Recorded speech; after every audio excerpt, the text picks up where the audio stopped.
गुरुर्ब्रह्मा गुरुर्विष्णु गुरुर्देवो महेश्वर गुरु साक्षात् परब्रह्म तस्मै श्री गुरुवे नमः। जय सद्गुरुदेव भगवान की जय। मित्रों, आज का विषय जो है एक बहन के कमेंट के ऊपर है। वो बहन ने यथार्थ गीता ऑनलाइन मंगाई और अभी वो पढ़ रही हैं और उनका कहना था कि उनके पति जो है वो उनका सहकार्य नहीं करते हैं, उनको मन में विरक्ति आ रही है और संसार उनको अच्छा नहीं लग रहा है। तो बहन, मैं आपसे यही कहना चाहूँगा कि पति में भी आप परमेश्वर को देखिए और आपने जो भी आपके दायित्व है, जो परिवार के प्रति आपका कर्तव्य है, उनको पूरा करते हुए आप अपने कार्यों को करिए, उसमें कोई बुराई नहीं है। और रहा सवाल नाम जप करना या भक्ति करना, तो नाम जप के लिए तो कोई विशेष समय निकालने की आपको आवश्यकता नहीं। आप अपने घर के कार्य जैसा करती हैं वैसे करते हुए भी आप नाम जप, उठते बैठते सोते जागते प्रभु का ध्यान और नाम जप कर सकती हैं।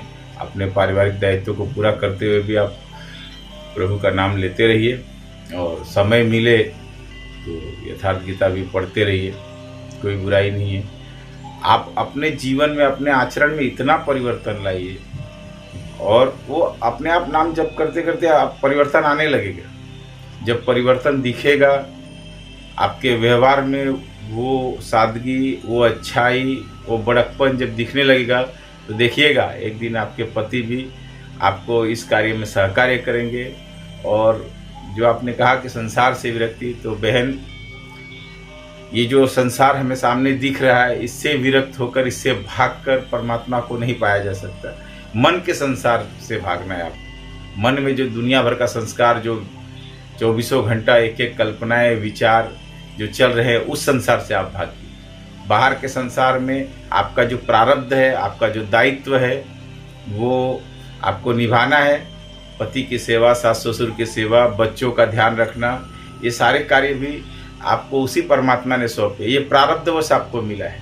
अगर आप इन दायित्वों को छोड़ के और भाग के, इनसे दूर होके सोचती हैं कि आप परमात्मा के करीब हो जाएंगे, तो ऐसा बिल्कुल भी नहीं है। और संसार जिसका ईश्वर छुड़ाते हैं वही संसार छोड़ पाता है। बाकी ये मन में बहुत सारे विचार आते हैं कि ये संसार छोड़ दो, सब बुरे हैं। जिस दिन सब में अच्छाई देखने की कला आ गई, ऐसा लगने लगा कि शत्रु में भी जब उसी परमात्मा के दर्शन होने लग जाए तो समझ लेना कि आपका नाम जप अब सिद्ध हो रहा है। अब गुरु महाराज आगे की यात्रा आपसे करवाएंगे। ऐसा नहीं है कि मुश्किलें और लोगों के जीवन में नहीं आई हैं। आज जो भी संत महापुरुष आप देख रही हैं, जब इन्होंने भी शुरुआत की होगी, जब भी भगवान ने इनको जगाया होगा और ये जब जागे होंगे, उस समय इनका भी भरपूर विरोध हुआ हो, और होता ही है।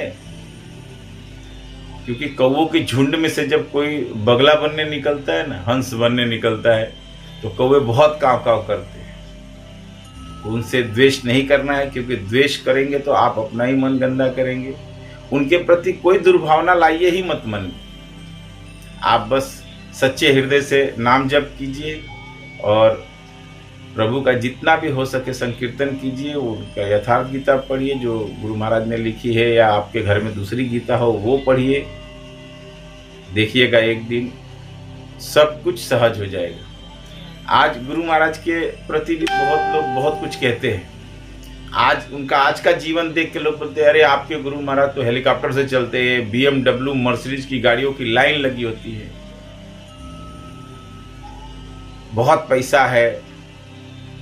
गुरु महाराज ने वो पैसा अर्जित नहीं किया है, और ना उसमें उनका कोई स्नेह है उस पैसे में, उस धन में। वो तो उनके भगत पैसे वाले हैं जो चाहते हैं कि उनके गुरु महाराज, हमारे गुरु महाराज मर्सिडीज से चले, हेलीकॉप्टर से चले और ज़्यादा से ज़्यादा लोगों तक कनेक्ट कर पाए। आज उनको क्या ज़रूरत है 99 साल की उम्र में कि वो कभी यहाँ कभी वहाँ भटकते रहें। लेकिन उन्होंने जो कुछ अर्जित किया, जो थाती है उनकी, उनका जो ज्ञान है, वो जनमानस तक पहुंचाना चाहते हैं। मित्रों, संपत्ति या धन कमाना या धन होना बुरी बात नहीं है, उस धन से प्रेम होना बुरी बात है। इतनी आसक्ति हो जाए धन में कि धन अगर चला जाए तो आप अपनी जीवन लीला ही समाप्त कर लो। पुत्र चला गया तो सब कुछ खत्म, परिवार चला गया तो सब कुछ खत्म। किसी भी चीज में आसक्ति आध्यात्म मार्ग में बहुत बड़ी रुकावट है। आसक्ति नहीं होनी चाहिए। आज गुरु महाराज के रेड कारपेट पे बिछा कर उस पे चलने लोगों को दिखाई देता है कि अरे गुरु महाराज तो एक कदम जमीन पे नहीं रखते, भगत लोग घेरे रहते हैं। भाई साहब, उन पैरों के छाले भी देखिए।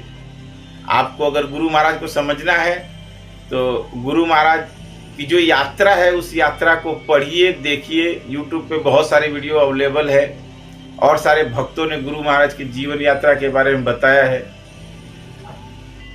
गुरु महाराज का किसी भी चीज के लिए कोई आग्रह नहीं है, किसी भोजन के लिए, किसी संपदा के लिए, किसी आश्रम के लिए कोई आग्रह नहीं है। भगत लोग जहां जहां लेके जाते हैं वहां वहां जाते हैं, अपने आशीर्वचनों से सबको कृतार्थ करते हैं, सबका भला चाहते हैं। और सबसे बड़ी बात कि अगर आपने कभी भी प्रवचन में आने के बाद गुरु महाराज का वो वीडियो देखा हो तो ध्यान दीजिएगा कि गुरु महाराज सामने बैठी हुई जनता में अपने उसी रमे राम अपने परमात्मा के दर्शन करते हैं और सबको हाथ जोड़ के प्रणाम करते हैं। ऐसे महान गुरु महाराज के श्री चरणों में हम दास लोग जुड़े हुए हैं।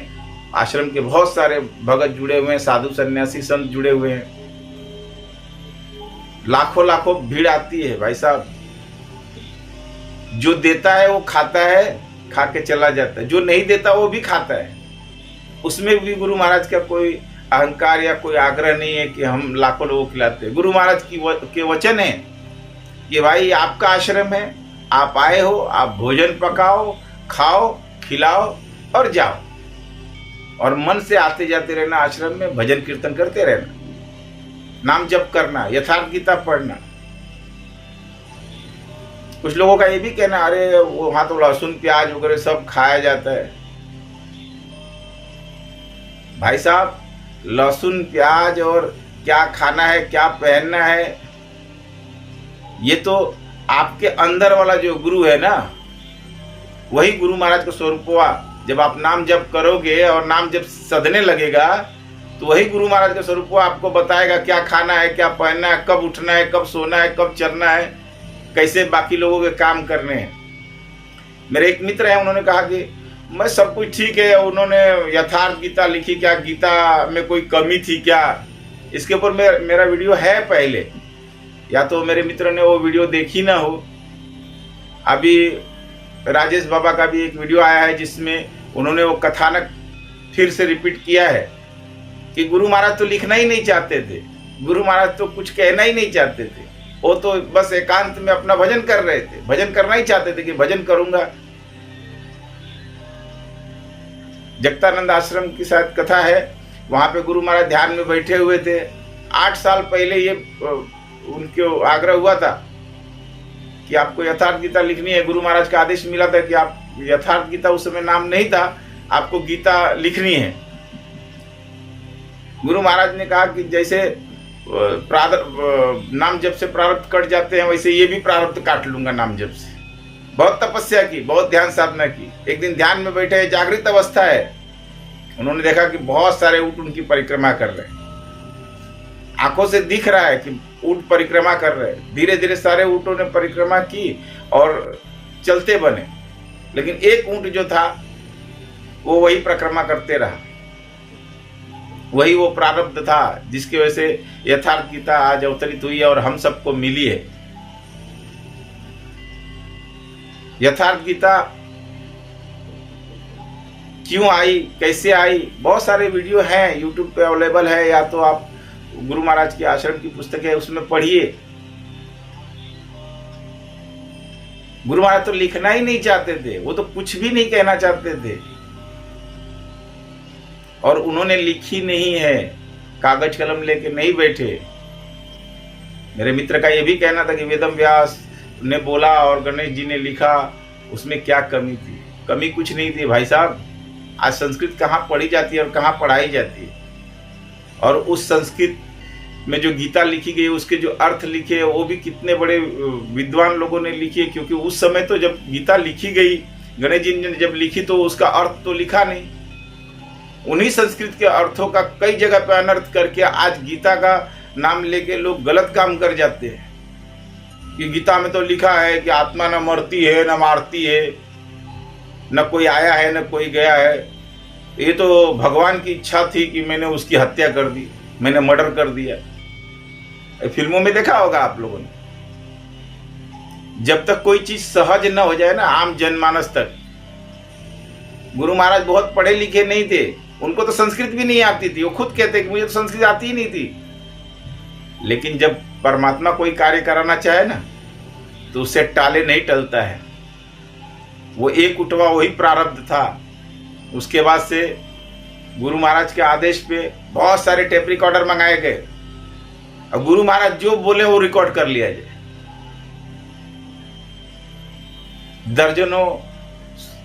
दर्जनों से ज्यादा कैसेट रिकॉर्ड की गई।